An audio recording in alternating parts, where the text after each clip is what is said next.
नमस्कार मित्रांनो, माझं नाव आहे चैतन्य आणि स्वागत आहे तुमचं पुन्हा एकदा माझ्या नवीन व्लॉग मध्ये। तर वाजलेले सकाळचे 6 आणि मी आणि प्रसाद निघालो आसरोंडीला चिरे भरायला। म्हटलं आज काय संडे, जिमला सुट्टी आणि आपण कधी चिराच्या खणीवर गेलो नव्हतं म्हणून एक एक्सपिरियन्स म्हणून आपण जाऊन बघूया। मग काय कुडाळात आलो, डंपर मध्ये डिझेल वगैरे भरलं आणि निघालो आसरोंडीच्या दिशेने। वाटेत जाताना एक दुकान दिसलं, तिथून 2 पाण्याच्या बॉटल आणि काहीतरी खायच्या वस्तू घेतल्या आणि आपण निघालो पुढे जायला। मग काय आम्ही येऊन पोचलो खणीवर, बघितलं तर खालचे तळ सगळे बुजलेले पाण्यामुळे आणि आम्ही गेलो मग वरच्या तळावर येऊन बघितलं तर आहा काय नजारा दिसत होता, एकदम ढग वगैरे खूपच छान वाटत होतं। आणि बाजूला काम हे चालू होतं आणि आधीच गाड्या लागलेल्या म्हणून आपल्याला थोड्या वेळ वाट बघावी लागली। आपल्या गाडीचा नंबर येईपर्यंत आपण करणार तरी काय म्हणून फिरत फिरत आपण आलो इथे। येऊन बघतो तर इथे पाणी साचलेलं, चिरे बिरे टाकलेले म्हणून प्रसादला विचारलं, प्रसाद नेमकं हे काय आहे? आपल्याला समजलं की एखादं तळ जेव्हा चिरे द्यायचं बंद होतं किंवा संपतात तेव्हा ही अशी तळ बुजवली जातात। खूप वेळ टाइमपास केल्यानंतर गाडीकडे येऊन बघतो तर ही एक शेवटची गाडी लागलेली आपल्या आधी भरायला। म्हटलं की फायनली आता आपल्या गाडीचा नंबर येणार आणि आपण चिरे भरून जाणार घरी। पण कसलं काय, तेव्हाच लाईट गेली आणि पाऊस धोधो पडायला लागला म्हणून आम्ही येऊन बसलो गाडीत। पाऊस गेलेला पण लाईट काय आली नव्हती आणि गाडीत बसून आम्हा दोघांना आलेला कंटाळा। मग म्हटलं जाऊन खाली काहीतरी खाऊन येऊया, आपला नंबर येईल तेव्हा येईल। खाऊन वगैरे घेतला आणि रिटर्न येताना प्रसाद म्हणाला की चल दुसऱ्या तळावर बघून येऊया काय चाललंय ते। येऊन बघितलं तर इथेही काम चालू होतं पण गाड्यांची जास्त गर्दी नव्हती। तितक्यातच पावसाला पुन्हा धाड भरली आणि पडायला लागला। मग आम्हाला जागा भेटली नाही म्हणून आम्ही येऊन बसलो जेसीबी मध्ये। पाऊस जायची वाट बघेपर्यंत आम्ही तसंच टाइमपास करत जेसीबी मध्ये थांबलेलो। जसा पाऊस गेला तसा आम्ही रिटर्न गाडीकडे यायला निघालो।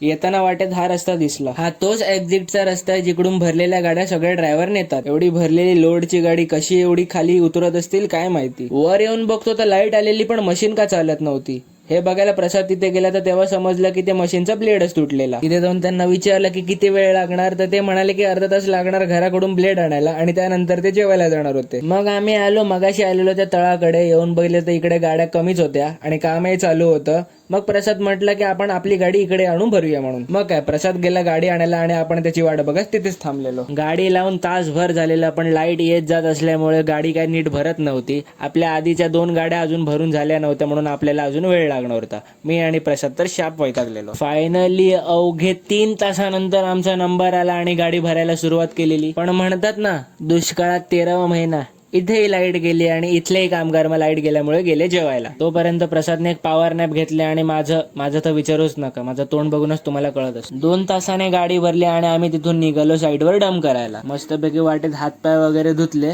आणि निघालो साईटवर जायला। साईटवर पोहोचल्यावर गाडी डम वगैरे केली आणि रिटर्न जाईपर्यंत काळोख झालेला। So that's it for today. जर व्हिडिओ आवडला असेल तर व्हिडिओला नक्की लाईक करा, शेअर करा आणि सबस्क्राईब करा। थँक्यू।